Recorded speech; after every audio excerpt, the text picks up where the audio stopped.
Sa otkrićima počinje novi vek.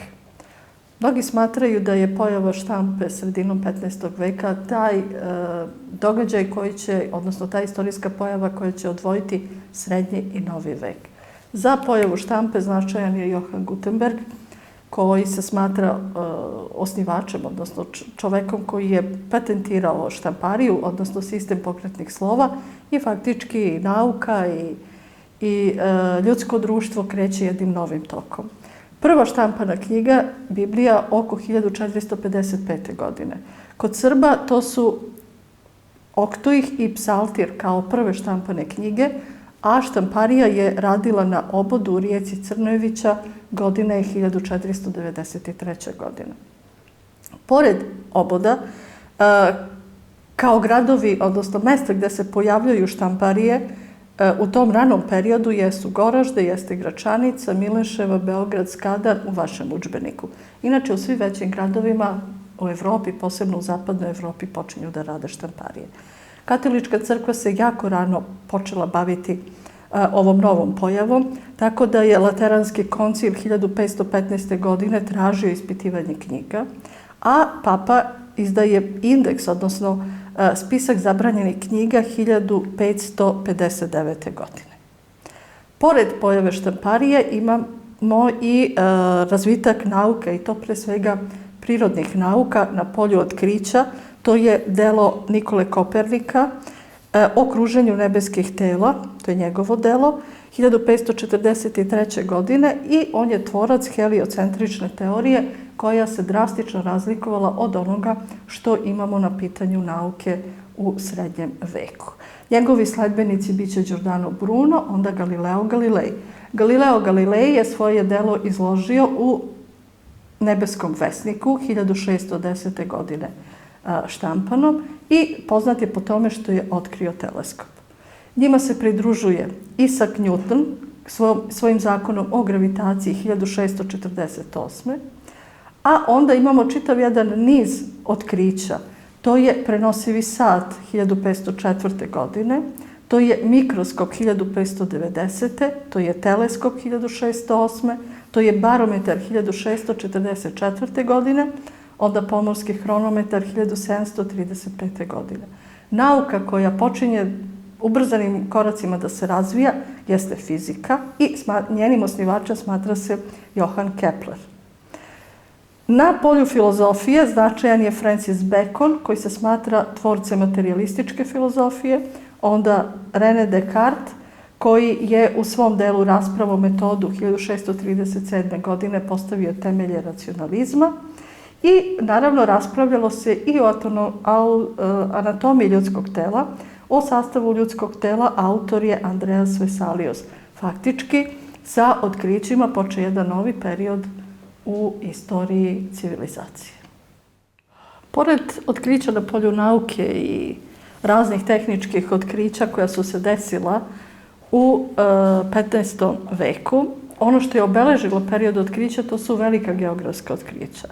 Cijela priča počinje sa pojavom mapa Paula Toscanellija i jedne izreke koja je obeležila ovo vreme: ploviti se mora, živeti se ne mora. Prilike koje su nastale prodorom Turaka i zaposedanjem tadašnjih trgovačkih puteva navele su države u zapadnoj Evropi, pre svega Španiju i Portugaliju, da krenu u otkrivanje novog pomorskog puta prema istoku, odnosno prema Indiji. Tu se izdvaja Enrique, odnosno Henry moreplovac, Bartolomeo Diaz, naravno Kolumbova nezaboravna putovanja, i putovanje Vasca de Game, koji je dolaskom do Kalkute faktički otkrio taj pomorski put za Indiju, koji je išao oplovljavanjem afričkog kontinenta. Henry moreplovac će svojim ekspedicijama iz Portugalije prema zapadnoj obali Afrike itekako biti značajan, jer će biti pionir i pokretač tih putovanja. Bartolomeo Diaz je 1487-8. došao do rta Dobre nade, odnosno došao do samog juga Afrike, a onda Vasco de Gama je taj put nastavio i 1497-8. njegovi brodovi su uplovili u indijsku luku Kalkutu i faktički taj put pronalaska pomorskog puta za Indiju je završen. Vasco da Gama vratio se sa titulom vicekralja. Velika geografska otkrića i znači još jednu prekretnicu između srednjeg i novog veka jesu Kolumbovo otkriće Amerike 1492. godine. Španski kraljevski par Ferdinand i Izabela finansiraju ovu ekspediciju koja počinje iz luke Palos. Imamo brodove Santu Mariju, Pinta i Ninja.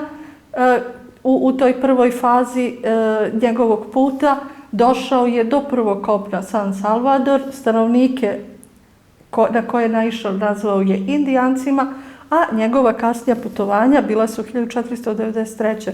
1496. 1498. 1500. godine i 1502. 1504. godine. Faktički umro je verujući da je otkrio pomorski put za Indiju, ploveći od zapada prema istoku. Na tom putu otkriveni su Kuba, Haiti, Porto Riko, Jamajka, Trinidad. Dalje geografska otkrića posle otkrića Amerike i pronalaženje, u stvari otkrivanje novih prostora, pripisuju se braći Johnu i Sebastijanu koji su otkrili Newfoundland i Greenland na kraju 15. veka 1497-1498. Početkom 16. veka otkriven je Labrador, pa onda Hudsonov zaliv, pa Jacques Cartier kanadsku obalu 1534-35 do 1541. godine. Amerigo Vespucci koji je oplovio obalu Venecuele 1499. godine po kome je novi kontinent dobio naziv. Pa onda Cabral koji je na samom početkom 16. veka 1500. godine otkrio Brazil. Vasco Núñez de Balboa koji je 1513. godine video prvi Tihi okean i naravno najznačajnije putovanje kojim se završavaju velika geografska otkrića, to je Fernando Magellan koji početkom 16. veka od 1519. do 1522. godine preduzima to putovanje oko zemlje, oplovljavanje zemljine kugle. Krenuo je sa 5 brodova i 250 mornara. Znamo da se nije vratio, a da se u Španiju vratio jedan brod sa 18 mornara. Odnosno, teza da je zemlja okrugla je nešto što je potvrđeno Magellanovim putovanjima. Pored ovih istraživačkih putovanja imamo osvajačke pohode. To su pohodi prema Meksiku i Peru, odnosno nestanak Azteka i Inka. Fernando Cortez je osvojio Meksiko 1519. 1522. godine sa 400 ljudi i 13 topova, a Francisco Pizarro 1531. 1535. Peru isto tako jako kratko, efikasno. Španska imperija se širi na prostor Južne Amerike. U velika geografska otkrića pored Španije i Portugalije vidjeli ste da se uključuju i Engleska i Francuska.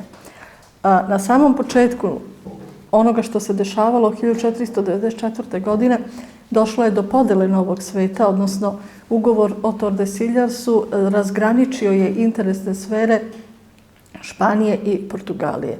Ono što će geografska otkrića doneti svetu jeste sa jedne strane uvoz začina sa istoka, to je priča sa kojim počinju velika geografska otkrića, ali naravno zlato će itekako igrati veoma veliku ulogu. Španci su bili ti koji su sa prostora Amerike doneli u Evropu veliku količinu zlata.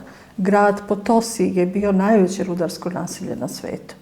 Sa novim geografskim otkrićima, naravno, svoje interese naći će i pre svega katolička crkva, koja će milom ili silom vršiti pokrštavanje starosedilačkog stanovništva. U tom periodu misionarskog rada istakli su se svojom delatnošću Bernardo de las Casas i Fernando de Sahagún, koji su širili hrišćanstvo onom drugom stranom, a to su poznati kao izuzetno važni misionari koji su pribegavali misionarskom radu u pravom smislu te reči.